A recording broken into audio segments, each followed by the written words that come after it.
Tonight, breaking news from the Vatican. For the first time, we hear from cardinals who were inside the conclave. What was it? Why did they choose the first American pope? And the moment the cardinal born in Chicago had his head in his hands, knowing he was about to become pope. Also tonight here, the major failure again at an American airport. The air traffic control computers suddenly going down, losing contact with passenger planes. First tonight, Pope Leo XIV, the first pope from the United States, celebrating his first Mass here back in the Sistine Chapel, where he was just hours before. Tonight, the cardinals who were in the chapel during the conclave. What happened when Cardinal Prevost from Chicago reached the 2/3 majority, the 89 votes needed. The scene inside the chapel. Also, what he said today during his Mass, the message he's sending already. Tonight, back in the U.S. in Chicago, celebrating one of their own. Tonight here, you will hear from his brother. They played Wordle and Words with Friends before the conclave. The bells ringing at Villanova, his alma mater. Catholic school children jumping with joy, learning the Pope is not only American, but from their hometown. In that moment, the cardinal from Chicago suddenly put his head in his hands. The other major news this Friday night, another terrifying incident at Newark Airport. Air traffic control radar going dark again. Air traffic controllers losing communications with passenger jets. What's going on? Tonight, the U.S. and China and what President Trump is now signaling about his 145% tariffs on China. Will he reduce them, and will they make a deal? The storm is hitting just as the weekend starts. The flood watch in the Northeast. Heavy rain for Washington, D.C., Philadelphia, and New York. Tonight, the Soviet-era spacecraft launched back in 1972, hurtling toward Earth. What they're now saying about where it could go. And tonight, the remarkable images right here at the Vatican as we prepare for a primetime special tonight, the American Pope. From ABC News, this is ABC World News Tonight with David Muir, reporting tonight from the Vatican. Good evening tonight from the Vatican. The first ever American Pope celebrating his first Mass here, returning to the Sistine Chapel, where he was just hours before for the conclave. He, of course, was among the 133 cardinals who were electing the next Pope. And tonight here, for the first time, we hear from cardinals in that chapel and why they chose him. Less than 24 hours after being introduced as the new Pope, Leo XIV back in the Sistine Chapel to celebrate Mass with the cardinals who put their faith in him. The Pope began his first homily speaking in English and what he said to the cardinals who chose him. Tonight, the Vatican releasing this image from 24 hours ago, the newly elected Pope in solitary prayer just before he was presented to the world. That powerful moment, stepping out onto the balcony, his name revealed, the first Pope from the United States. Tonight, the celebrations back in the U.S., his brothers and childhood friends who call him Rob. He is still close with his brothers, playing Wordle with one of his brothers not long before becoming the new Pope. Bells ringing at his alma mater, Villanova, and at many Catholic churches across the country. And the children, these students at Our Lady of Mount Carmel Academy in Chicago, learning of the first American Pope and that he was from their hometown. Tonight, for the first time, we hear about the moment that Cardinal born in Chicago put his head in his hands, knowing where the math was headed inside the conclave, that he was about to become Pope. Tonight, less than 24 hours after being named the first American Pope, Pope Leo XIV celebrating his first Mass. Returning to the Sistine Chapel, where he was just hours before, among the 133 cardinals who decided he was the one. As he returned to the Sistine Chapel, Pope Leo XIV blessing the cardinals who chose him, the cardinals bowing to the new Pope. Conducting the Mass in Italian, but beginning his homily in English. I begin with a word in English, saying this to the cardinals from all over the world who placed their faith in him. You have called me to carry that cross and to be blessed with that mission. And I know I can rely on each and every one of you to walk with me as we continue as a church, as a community of friends of Jesus, as believers, to announce the good news, to announce the gospel. Those cardinals delivering a surprise to the world with their decision that came 24 hours, 21 minutes after those doors closed at the Sistine Chapel, the conclave. The announcement, we have a Pope. Habemus Papam. And then history made on the balcony over St. Peter's Square. The cardinal-born Robert Francis Prevost in Chicago, choosing to be called Pope Leo XIV, waving to the faithful. The world seeing the emotion clear on his face. His first words, peace be with you all. La pace sia con tutti voi. Tonight, the celebrations back in his hometown of Chicago that began with the children who were watching at Our Lady of Mount Carmel Academy. Cheering when they learned the first American Pope was from their town.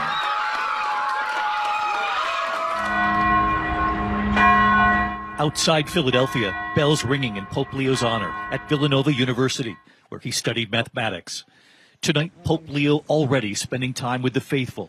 It was just hours after he appeared on that balcony. He was out in Vatican City giving blessings and visiting the palazzo where he lived until he was named Pope. And tonight here, the new images from the Vatican, the official document attesting the acceptance of Pope Leo of his election, the name right there in Latin, Leo XIV. The Pope choosing the name Leo, widely believed in honor of Pope Leo XIII, who was focused on human dignity, the rights of workers, and the poor.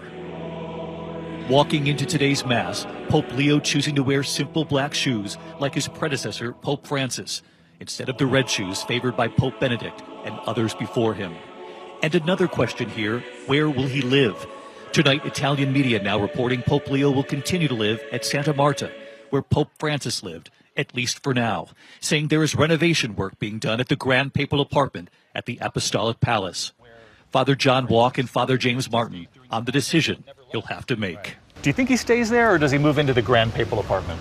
I think he moves into the Grand Papal Apartments. I think I visited Pope Francis at Casa Santa Marta. It was very simple, and he liked that. He liked being around people, but I don't know if I would want to live in a guest house for 20 years. I think I'd like something a little more permanent. So I would forgive him completely if he moved back. I suspect he'll be moving back, and partly it's because the truth is that having the Pope living with you is very awkward for the people who have to be there. And the all residents. sorts of security. Born in 1955 and growing up on Chicago's South Side, his brothers and his classmates knew this boy had a special relationship with God. He is now 69 and considered young and could lead the Catholic Church for many years to come. Before he became Pope, he spoke of his relationship with Pope Francis and his views on the Church. It was just last August. He has a profound commitment to justice and charity and mercy. There are dynamic, life-giving experiences that do fill us with hope, and we have to learn to share that message with others. It depends on all of us. His work transcending borders, serving the church in the U.S., in Rome, and in Peru, where he was a missionary, a priest, and then a bishop in Chiclayo, Peru. His focus, the poor.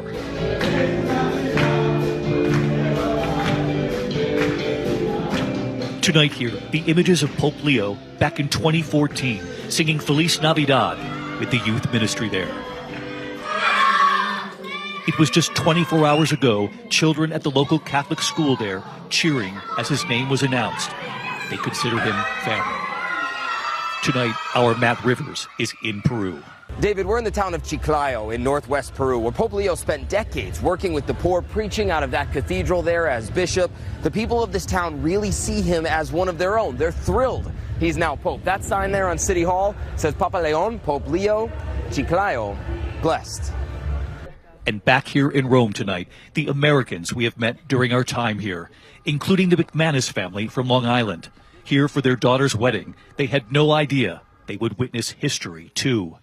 They hope Pope Leo can unite. Do you hope he has impact back home in the United States, too? I would hope so now. You know, I hope the United States sees this as a big plus for us and hope for that reason to build those bridges and to bring those people back together. And when he said yesterday from the balcony, God loves everyone, did that land? Absolutely. It does. Yeah, absolutely. Yeah. And if people didn't know that before, hopefully they heard that and they know it now.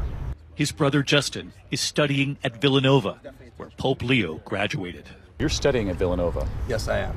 And suddenly you learn that the Pope went to school at Villanova. Yeah. And when he stood up there and talked about building bridges with the world in this moment when there's so much conflict, what did that mean to you? You know, that just meant the world. just to have him, someone who has that such stronger connection to me as a Villanova alumni, being able to hear him say those words definitely hit my heart directly. So it's really a touching moment for me. Their mother, optimistic after what she heard on that balcony. Kindness is key. So I think everyone just needs to be kind to each other. It means a lot. And if they keep pressing it, it's going to happen. You got to be hopeful. You got to believe. Hopeful for the American Pope. Yeah. Absolutely. The hope from so many Americans right here in Rome. And as I mentioned, for the first time, we're hearing tonight from the cardinals who were in the conclave what it was about that cardinal from Chicago who would reach that 2/3 majority and become pope. And tonight back in the U.S., the celebrations for the boy who friends and family knew had a special connection to God growing up. Terry Moran, who is from Chicago, right here at the Vatican again tonight. Tonight, this native son of Chicago is now the leader of the world's 1.4 billion Catholics. Known to his brothers as Rob, to his friends as Bob, Pope Leo XIV, formerly Cardinal Robert Francis Prevost, still plays Wordle and Words with Friends with his brothers. He grew up here on East 141st Street in Dolton, Illinois, just across the line from Chicago's South Side. And he attended Mass at St. Mary's of the Assumption. The youngest of 3 boys, raised in a Catholic family, the future pope seemed to be destined from a remarkably early age for a religious life. His brother John. I think from the time he was 5 or 6 years old, he knew this was his fate. Not that he would be a pope, that he would be a priest.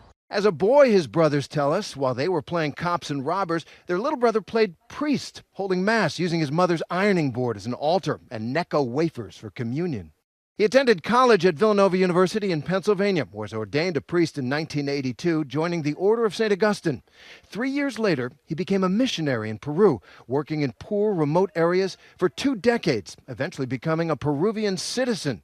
After holding several posts in Rome, the future pope was made a cardinal by Pope Francis just 2 years ago in 2023. This week, inside the conclave, the other American cardinals say that Prevost didn't advocate for himself in any big speech, but joined the conversations in small groups. A lot of dialogue occurred at mealtime, coffee break, those moments when you can engage one another. And then, on the second day of the conclave, when it was clear how the votes were going in the Sistine Chapel, he seemed anguished, says his friend Cardinal Joseph Tobin, who calls him Bob. Then I walked back and I took a look at Bob, and because his name had been floating around, and he had his head in his hands. When he crossed the 89-vote threshold to be elected, a wave of applause rang through the Sistine Chapel, and when he accepted election, the anguish was gone. And then when he accepted it, it was like he was made for it.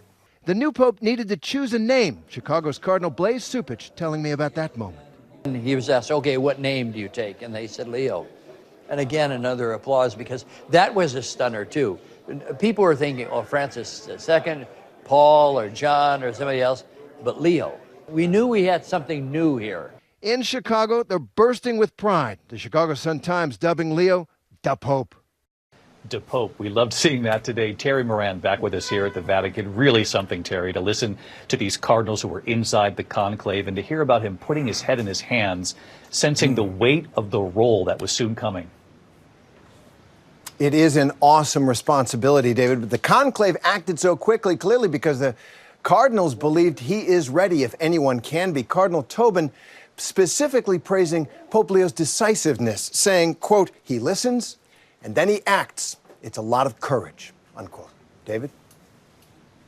It's an extraordinary story. Terry Moran tonight. Terry, thank you. And Pope Leo may be from the south side of Chicago, but his work with the church took him to Rome and to Peru for so many years. And from the balcony right here behind me, he promised to push for unity and to build bridges. So tonight, James Longman with the faithful, Americans and people from all over the world who hope Pope Leo can unite. Pope Leo sent some important messages at his first Mass as Pope, showing the world he knows how to walk delicate divides. Soon after we heard Leo had made history, we bumped into Cardinal Bo, the Archbishop of Yangon. Are you excited to have the first American Pope? Yes, good, so that you can build a bridge. Build the bridge and fight with Trump.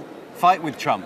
Trump, or can have a conversation, dialogue with Trump. A dialogue now in many languages. An American Pope now, my joy is that, at least for the first time, we have a Pope who is fluent in English and Spanish. But as Leo says he wants to build bridges, war continues to rage. From Israel and Gaza, Russia's invasion of Ukraine, and a dangerous confrontation between India and Pakistan breaking out during conclave. This American Pope faces a global challenge.